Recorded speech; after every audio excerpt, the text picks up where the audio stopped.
بندہ جس سے پیار کرتا ہے نا، وہ بندہ کبھی کبھی پھر پیار کا فائدہ ناجائز بھی اٹھاتا ہے، کبھی کبھی یہ بھی نقصان لوگ کرتے ہیں۔ پہلی بات تو یہ کہ جب پیار ہو جائے تو اس کا فائدہ جائز بھی نہیں اٹھانا چاہیے۔ جس نے فائدہ اٹھا لیا تو اس نے تو استعمال کیا نا۔ تو ہوتا ہے ہمارے گھروں میں کہ اگر بچہ اماں کے قابو میں تو پھر اماں جو دل کرتا ہے کراتی ہے، اور جو اس کو کہہ دیتی ہے پھر وہ کہتا ہے خو میری اماں نو آکھیا ہے، پر وہ ڈنڈا اٹھا لیتا ہے، آؤ دیکھتا ہے نہ تاؤ دیکھتا ہے۔ یہ بھی ایموشنل کرنا ہے، کر لیتے ہیں لوگ۔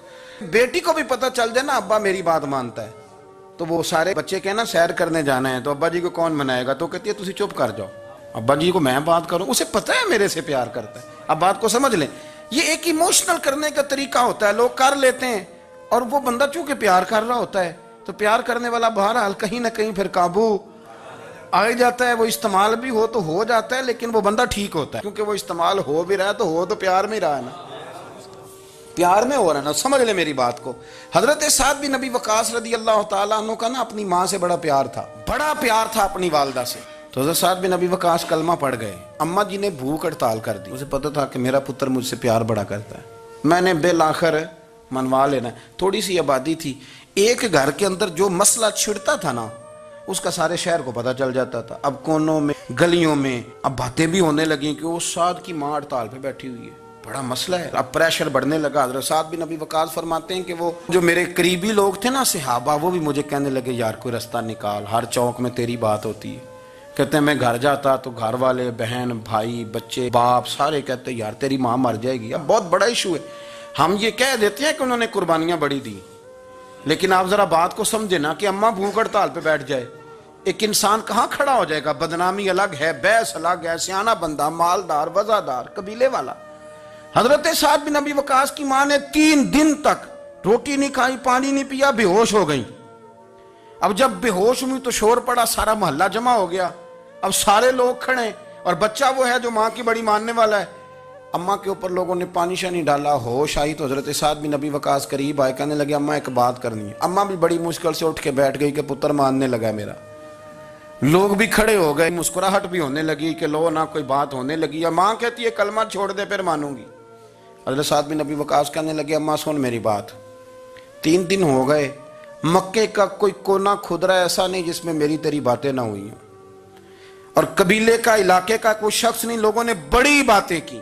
اور لوگ جب باتیں کرنے پہ آتے ہیں پھر اوپر تک جاتے ہیں۔ یہ بھی کہا کہ کیا دین یہ سکھاتا ہے کہ ماں بھوکی مر جائے؟ یہ بھی لوگوں نے کہا میں نے ہر شے سنی، برداشت کی، اماں اب تو میری بات کان کھول کے سن لے۔ ماں کہنے لگی وہ کیا؟ حضرت سعد کہنے لگے پیدا مجھے تو نے کیا ہے، 9 ماہ تیرے پیٹ میں رہا ہوں، روٹی تیرے ہاتھ سے کھائی ہے، تجھ سے زیادہ بہتر مجھے کوئی نہیں جانتا۔ ماں سن تیری کتنی جانیں؟ اماں کہنے لگی 1۔ تو حضرت سعد فرمانے لگے تیری 1000 جان بھی ہو نا تو ایک ایک کر کے ساری نکل جائے تو میں محمد عربی کا کلمہ پھر بھی نہیں چھوڑوں گا۔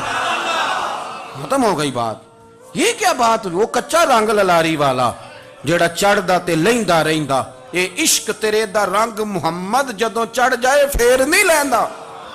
یہ کیا بات ہوئی؟ اماں تیری 1000 جان بھی ہو، روٹی کھانی ہے تو کھا، نہیں کھانی تو نہ کھا۔ یہ لفظ کہتے ہیں حضرت سعد بن ابی وقاص رو پڑے، آنسو آ گئے، لفظ کہہ کے باہر نکلے، مجمع چھٹ گیا، جس نے جو مطلب لینا تھا لیا، جس نے جو کہنا تھا اس نے کہا۔ حضرت سعد چلے گئے، شام کو گھر آئے تو اماں روٹی کھا رہی تھی۔ تو حضرت سعد فرماتے ہیں کہ محلے کی بیویاں کہنے لگی روٹی کیوں کھا رہی ہو؟ تو ماں رو پڑی، کہنے لگی پتر میرا ہے، میں نے پیدا کیا ہے، میرے پتر نے کبھی ضد نہیں کی، اس کے دل میں کچھ ہے اتر گئی ہے، کوئی ہے، کوئی کچا پکا جذبہ ہوتا تو میں تو 2 آنسو بہاتی تھی تو میرا پتر لوٹ آتا تھا، پر کسی رستے کا مسافر بن گیا ہے، اب کہیں پہنچ گیا ہے اور میں اس کا درد سمجھ گئی ہوں، جہاں گیا ہے اب وہاں سے یہ لوٹ سکتا۔ آپ سمجھیں اتنا تگڑا ایمان جن لوگوں کا، ان کے بارے میں لوگ ڈسکس کریں گے۔ ان کو نا قرآن پاک نے بطور نمونہ بیان کیا ہے۔ اللہ فرماتے ہیں ایمان اس طرح کا جس طرح میرے نبی کے صحابہ کا۔ یہ منافقوں کی بات ہو رہی ہے پہلے سے بارے میں، وَإِذَا قِيلَ لَهُمْ آمِنُوا كَمَا آمَنَ النَّاسُ، جب ان سے کہا جائے کہ ایمان اس طرح لاؤ جس طرح میرے نبی کے صحابہ لائے ہیں، قَالُوا أَنُؤْمِنُ كَمَا آمَنَ السُّفَهَاءُ، تو وہ کہتے ہیں اس طرح ایمان لائیں جیسے بیوقوف لائیں، یہ تو بیوقوف ہے، ہر شے نبی پاک پہ قربان کر رہے ہیں۔ تو اللہ فرماتے ہیں الا انہم هم السفہاء، خبردار ہو جاؤ، میرے نبی پاک کے غلاموں کو بیوقوف کہنے والو تم بیوقوف ہو۔ اللہ کہتا ہے تم پاگل ہو، بیوقوف ہو، اللہ انہیں پاگل کہتا ہے، اللہ پاگل کہتا ہے انہیں جو نبی پاک کے صحابہ کو پاگل کہتا ہے، اللہ انہیں پاگل کہتا ہے۔ یہ معیار ایمان ہے۔ قرآن نے کہا ایمان اس طرح کا جس طرح کا نبی پاک کے وَإِذَا قِيلَ لَهُمْ آمِنُوا كَمَا آمَنَ النَّاسُ، ایمان اس طرح لاؤ جس طرح میرے نبی پاک کے صحابہ ایمان لائے ہیں، اس طرح ایمان۔ حضرت عبداللہ ابن عمر رضی اللہ تعالیٰ عنہ فرمایا کرتے تھے جو دن بھی طلوع ہوتا ہے نا وہ اعلان کرتا ہے، وہ اعلان کرتا ہے اور کہتا ہے بھئی اگر کوئی کام کرنا ہے تو کر لو، میں آج آیا ہوں، آج کے بعد میں دوبارہ نہیں آؤں گا۔ قیمتی ہیرے ہیں زندگی کے لمحے، ان کو ضائع نہ کریں۔ بس کر دیں بڑا ہو گیا سوشل میڈیا، اور بس کر دیں بڑی ہو گئی خبریں، اور بس کر دیں بڑے ہو گئے فضول تبصرے، اور بس کر دیں۔ امام مسلم رحمۃ اللہ تعالی علیہ جنہوں نے مسلم شریف لکھی ہے، امام صاحب کا وصال زیادہ کھجوریں کھانے سے ہوا تھا۔ ایک حدیث تلاش کرنی تھی تو کھجوروں کا ٹوکرا پاس رکھ لیا، تو کتابیں بھی ٹٹولتے رہے اور کھجوریں بھی کھاتے رہے۔ صبح حدیث بھی مل گئی اور ٹوکرا بھی خالی ہو گیا، پر کھجوریں اتنی زیادہ کھا لی تھیں کہ وصال کر گئے۔ کسی نے ان سے کہا کہ روٹی نہیں آپ کھاتے، زیادہ کھجوریں کیوں کھاتے ہیں؟ تو آپ فرماتے ہیں میرا کام ہے حدیث تلاش کرنا، میرا کام ہے حدیث کی سند پر بات کرنا، مسلمانوں کو صحیح اسناد کے ساتھ ان کے پیارے نبی صلی اللہ علیہ وسلم کی خوبصورت باتیں ان تک پہنچانا۔ تو فرماتے تھے روٹی کھاؤں نہ تو مطالعے میں فرق آتا ہے، روٹی توڑنے پر بھی توجہ جاتی ہے، پھر سالن لگانے میں توجہ جاتی ہے، تو کھجور جو ہے یہ منہ میں رکھ کے نہ تو پڑھتا بھی ساتھ ساتھ رہتا ہوں۔ تو روٹی کھانے اور کھجور کھانے میں مجھے فائدہ یہ ہوتا ہے کہ کھجور کھاتے کھاتے میرا دین کا کام جاری رہتا ہے۔ اپنے اوقات کو ضائع نہیں کریں۔ آپ وہ کتابیں جو ہمارے بزرگ لکھ گئے وہ ہم سے ساری پڑھی نہیں جا سکتی، ان کے وقت میں برکت تھی، ہم نے بڑا ٹائم ضائع کر لیا ہے، اس کو ضائع نہ کرو۔ ایک تو کوئی چیز فضول نہیں، اپنے اوقات کو بچائیں، جو ٹائم بچ جائے وہ ذکر الہی میں لگا دیں، تلاوت قرآن میں لگا دیں، اللہ کی عبادت میں لگائیں، پڑھنے اور لکھنے میں وقت کو آپ یقین کریں۔ بہت سارے لوگ ہیں فارغ ہیں، کبھی کبھی بڑا اہم اور ضروری کام کرنا ہوتا ہے تو بعض دوست ملنے کے لیے آ جاتے ہیں۔ اب ایک ریسرچ جاری ہے، میں ایک تفسیر کو دیکھ رہا ہوں، مجھے ایک بڑا اہم کام کرنا ہے، ایک دوست ملنے کے لیے آیا ہے اور اس سے پوچھا صاحب آپ کیسے ہیں؟ تو کہنے لگا میں فارغ تھا، تو میں نے کہا چلو پیر صاحب کے پاس چلتا ہوں۔ تو میں اس سے یہ کہہ رہا ہوں کہ میاں جب میں فارغ ہوں گا تو تب آپ کو آنا چاہیے تھا نا، آپ اس کو وقت گزارنے کا ذریعہ تو نہ سمجھیں، اور پھر اگر آپ آئے ہیں تو آپ کو علمی بات کریں، آپ کو دین کی بات پوچھیں، میں آپ کے ساتھ ڈسکس کروں۔ آپ اگر آ کے اپنے محلے کے کونسلر کی بات چھیڑیں گے تو نہ وہ ہمارے کہنے سے سیدھا ہوا ہے اور نہ اس نے ہونا ہے۔ تو ہم نے فضولیات میں، ابحاث میں، بحثوں میں الجھ کا ٹائم ضائع کیا۔ پلٹ کے دیکھو زندگی میں کتنا وقت ضائع ہوا ہے، یہ کبھی دوبارہ ہمارے ہاتھ یہ کبھی ہاتھ نہیں آئے۔ میرے نبی پاک علیہ السلام نے فرمایا جنتی کبھی افسوس نہیں کریں گے، پر اس بات پر جنتی بھی افسوس کریں گے کہ یار وہ 4 لمحے ضائع کیوں ہو گئے۔ حضرت عبداللہ ابن عمر گزر رہے تھے تو ایک قبر پر نظر پڑی آپ کی، تو آپ نیچے اتر آئے گھوڑے سے، تو تھوڑا سا سائیڈ پہ مصلی بچھایا اور 2 رکعت نماز ادا کی، پھر سفر شروع ہوا۔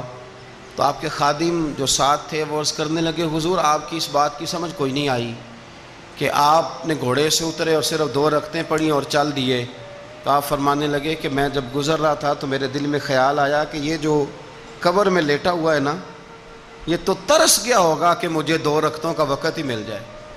حضرت عبداللہ ابن عمر کہتے ہیں میرے ذہن میں خیال آیا کہ قبر میں لیٹ کے ترس رہا ہوگا کہ مجھے 2 رکعتوں کا، لیکن یہاں تو لوگوں نے میرے بھائی 6 گھنٹے گردنیں تھک گئیں موبائل پہ جھکی ہوئی، لیکن محمل اور فضول اور کوئی معنی نہیں اور کوئی مقصود نہیں، اور اس نے یہ کہہ دیا تو اس نے وہ کر دیا، اور اس نے یہ آج کل جو بیماری چلی ہے نا، اس سے سب سے زیادہ نفسیاتی مریض وہ لوگ بن رہے ہیں جن کا تعلق موبائل اور خبروں سے زیادہ ہے۔ اور اگر میں کہہ دوں کہ 90% لوگوں کا تعلق ہے اس کے ساتھ تو میری بات غلط تو نہیں؟ کیونکہ ہر وقت ہم اسی کو دیکھتے رہتے ہیں، ادھر یہ ہو گیا، ادھر وہ ہو گیا، ادھر ایسے ہو گیا، تو وہ چیزیں ہماری نفسیات کو، گھروں کے اندر بیٹھے بہت سارے لوگ بیمار ہو گئے اور ذہنی مریض بن گئے۔ کیوں؟ اس لیے کہ انہوں نے اپنا دل نہ قرآن پاک میں لگایا، نہ تلاوت میں لگایا، نہ اذکار میں لگایا، نہ وظائف میں لگایا، نہ ہماری طبیعت ہے یہ کام کرنے کی، تو الٹا سیدھا سوچ ساچ کے تو ہم الجھ جاتے ہیں۔ یہ گھروں میں جھگڑے زیادہ کیوں ہوتے ہیں کہ بہو ذکر نہیں کرتی اللہ کا، ساس کے خلاف ہی سوچتی رہتی ہے، اور ساس ناراض نہ ہو، ساس و سسر جن کی عمر اب اتنی زیادہ ہو گئی ہے کہ اب اگلا سٹیج دنیا سے جانے کا ہی ہے، وہ بھی اتنی توجہ کرتے ہیں کہ یہ میرا بیٹا کیا آج شام کو مٹھائی کا ڈبہ لایا ہے کہ یہاں وہ بالٹے سیب لایا ہے۔ اگر ساری توجہ ادھر دینی تھی تو اس سے زیادہ بہتر نہیں تھا کہ مسئلے کو وقت دیتے؟ اتنی باریکی سے لوگوں کا خیال نہ رکھیں، اپنا خیال رکھیں۔ سارے لوگ ہی حکمت والے تھے، سارے لوگ ہی شانوں والے تھے، حضور کے ہر صحابی کی بڑی عظمت ہے۔ کیا شان ہے جناب صدیق اکبر کی، اور کیا مرتبے ہیں حضرت فاروق اعظم کی، اور کیا کمال ہے حضرت عثمان غنی کا۔ لیکن چونکہ ہر پھول کی اپنی خوشبو ہوتی ہے، جو دانائی، جو علم، جو فقاہت، جو اسلوب اللہ نے مولا علی شیر خدا کو عطا فرمایا تھا، جو شانیں اللہ نے مولا کائنات کو عطا فرمائی تھی، وہ تو حدیث آپ نے کئی دفعہ سنی ہوگی کہ حضور نے فرمایا میں علم کا شہر ہوں اور علی اس کا دروازہ ہے۔ میں آج آپ کو ترمذی کی ایک اور حدیث سناتا ہوں۔ نبی پاک علیہ الصلوۃ والسلام نے فرمایا انا دار الحکمت، انا دار الحکمت، انا دار الحکمت۔ کیا خوبصورتی ہے اور کیا شان ہے میرے نبی پاک کی۔ حضور فرمانے لگے میں حکمت کا گھر ہوں، میں حکمت کا گھر ہوں، انا دار الحکمت وعلی بابھا، میں حکمت کا گھر ہوں اور علی اس کا دروازہ ہے، علی اس کا دروازہ ہے، اس گھر کا جو گھر حکمت کا خود رسول پاک کی ذات ہے۔ تو حضرت مولا علی شیر خدا کرم اللہ تعالی وجہ الکریم کو اللہ تبارک و تعالی نے حکمت عطا فرمائی، دانائی عطا فرمائی، اللہ نے شانیں عطا فرمائی، ان کو اللہ تبارک و تعالی نے مرتبوں سے نوازا۔ اچھا ہمارے ہاں یہ بھی ہوتا ہے کہ جو پہلوان آدمی ہوتا ہے نا میدان میں لڑنے والا پہلوان، وہ اکثر سیاںا نہیں ہوتا الا ماشاءاللہ۔ جو کہ پہلوان جو ہوتا ہے وہ کئی دفعہ عقل مندی والا معاملہ اور فیصلہ نہیں کرتا، لیکن حضرت علی کا کمال یہ ہے کہ ان سے بڑا دلیر بھی کوئی نہیں اور ان سے زیادہ سیاںا بھی کوئی نہیں۔ حضرت علی شیر خدا اتنی شانوں اور مرتبوں والے آدمی تھے کہ دلیری بھی سب سے زیادہ اور عقل بھی۔ حضرت عبداللہ ابن مسعود رضی اللہ تعالیٰ عنہ فرماتے ہیں کہ اگر حکمت کے 10 حصے کیے جائیں نا دانائی کے، تو اللہ نے 9 حصے مولا علی کو عطا فرمائے اور ایک حصہ باقی ساری کائنات کو عطا فرمایا۔ بڑے فہم والے، فراست والے، دانائی۔ ایک بندہ آ گیا، غیر مسلم تھا، تو کہنے لگا میرے کچھ سوالوں کے جواب ہیں پر کسی نے دیے نہیں کبھی۔ پہیلیاں ہوتی ہیں نا کچھ لوگوں کے، سوال اور ہوتا ہے پر پہیلی، تو بعض لوگوں نے پہیلیاں، لیکن جن کو اللہ فہم کی دولت دے نا ان کے سامنے بھی پھر کوئی پہیلی نہیں رہتی، کوئی راز نہیں رہتا۔ تو جب اس نے آ کے بہت بڑا دعویٰ کیا کہ اگر کوئی میرے سوال کا جواب دے تو میں مان جاؤں، تو پھر مسلمانوں نے کہا کہ نہیں، تو نے بڑا ہی دعویٰ کر دیا ہے، تو شے کوئی نہیں، وہاں تو بڑے مان گئے، تو ہمارے ساتھ۔ حضرت مولا علی شیر خدا کے پاس لے گئے تو اس نے بڑے مشکل سوال کیے۔ پہلی بات وہ کہنے لگا آپ مجھے 2 ایسے دوست بتائیں جن میں کبھی لڑائی نہیں ہوئی۔ تو حضرت علی کہنے لگے تو بڑے دعوے کر رہا تھا کہ میں بڑے لمبے سوال پوچھوں گا۔ وہ 2 دوست جن میں کبھی لڑائی نہیں ہوئی وہ جسم اور روح ہیں بھی اکٹھے ساتھ رہتے، دوست بھی ہیں، پر کبھی آپس میں لڑائی، بڑے گناہ کرتا ہے جسم پر، روح ناراض نہیں ہوتی، وہ ساتھ ہی رہتی ہے۔ اس کی آنکھیں کھل گئیں، اس کو تو کبھی جواب ہی نہیں ملا تھا۔ کہنے لگا اچھا وہ 2 ایسے دوست پھر بتائیں جن میں کبھی صلح نہیں ہوئی۔ تو فرمایا وہ موت اور حیات ہیں، جب موت آتی ہے تو پھر زندگی باقی، ان کی صلح نہیں ہو سکتی، اکٹھے رہ ہی نہیں سکتے۔ اللہ اکبر۔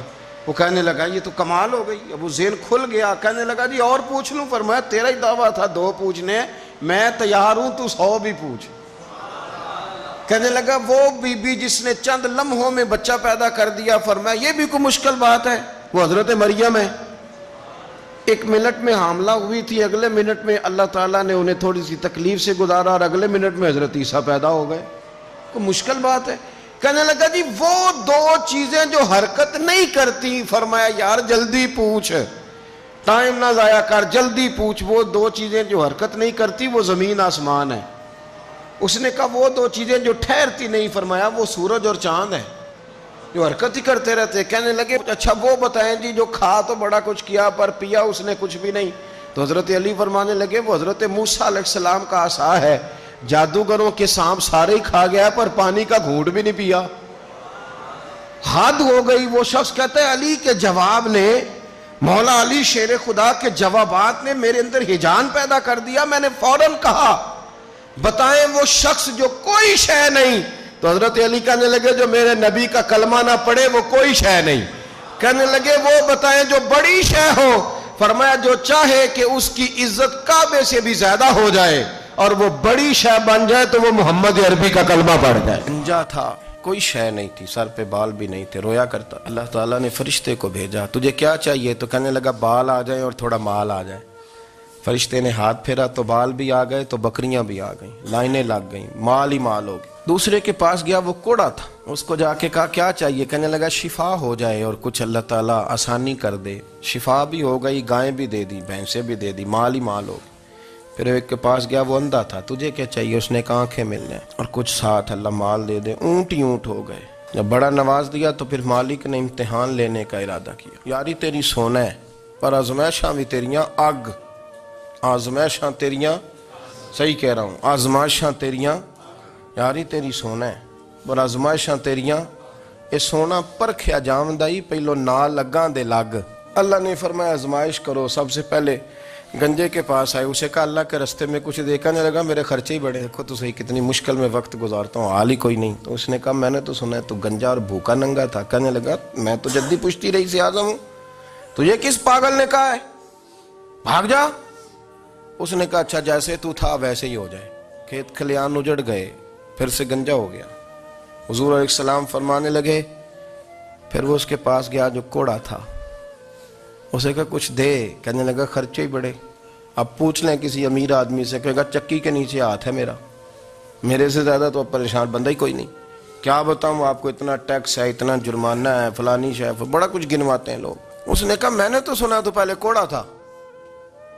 اس نے کہا جا دوڑ جا، میں تو رئیس اعظم ہوں، دادا بھی پردادا بھی اور ساری نسل ہی. اس نے کہا اچھا جیسے تو تھا ویسے ہی ہو جائے. پھر وہ گیا اندھے کے پاس اور جا کے کہا اللہ کے نام پہ کچھ دے. تو کہنے لگا رب کے نام پہ؟ یہ کھڑے ہیں اونٹ، جتنے تیرے دل کرے لے جا. اس نے کہا کیا معنی اس بات کا؟ کہنے لگا یار تجھے کیا بتاؤں، میں تو اندھا تھا، میں نے تو کبھی دنیا دیکھی نہیں تھی. پھر اس کریم نے فضل کیا تو مجھے بڑا کچھ دکھایا. میں کیا بتاؤں، میرا دل کر رہا ہے کہہ دوں کہ پھر اس نے کعبہ دکھایا، پھر اس نے روضہ رسول دکھایا،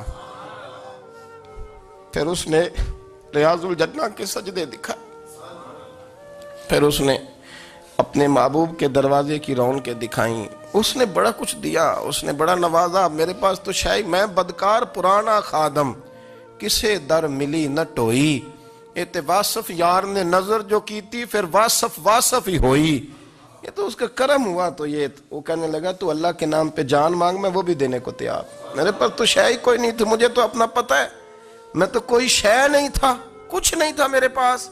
یہ تو ان کا کرم ہے کہ رخ ان کا ادھر ہے. اور مختصر سی میری کہانی ہے، یہ جو بھی ہے ان کی مہربانی ہے. تو وہ کہنے لگا میں بھی کچھ لینے نہیں آیا تھا، تیری آزمائش ہی کرنے آیا تھا. تیری عزتیں بھی سلامت رہیں گی، تیرا مال بھی سلامت رہے گا، تیری شفا بھی. اپنی زندگی میں کبھی بھی اللہ کی بارگاہ سے توجہ ادھر ادھر نہ کریں. چھوڑیں لوگ کیا کر رہے ہیں، دنیا کیا کہہ رہی، کبھی بھی اپنی توجہ دائیں. ہمارا یہ مسئلہ بن گیا کہ ہماری سیاست ہے، ہماری دنیا داری ہے، ہم بندوں کو راضی کرنا چاہتے ہیں. ہم دیکھتے ہیں کون کس طرح، اور آپ یقین کریں آپ تھک جائیں گے، بندے راضی نہیں ہوں گے، وہ نہیں راضی ہوتے. آپ ان کو منا کے لائیں گے تو ادھر والے نکل جائیں گے، ادھر کو منائیں گے تو ادھر والے نکل جائیں گے. اس چکر سے باہر آئیں، اس رب کو راضی کریں جو فرماتا ہے ان الذین آمنوا وعملوا الصالحات سیجعل لهم الرحمن ودا. فرمایا تو ایمان لانے کے بعد نیک عمل کر، میں لوگوں کے دلوں میں تیری محبت پیدا کر دوں. رحمان لوگوں کے دلوں میں محبت ڈال دے گا، اللہ لوگوں کے دلوں میں۔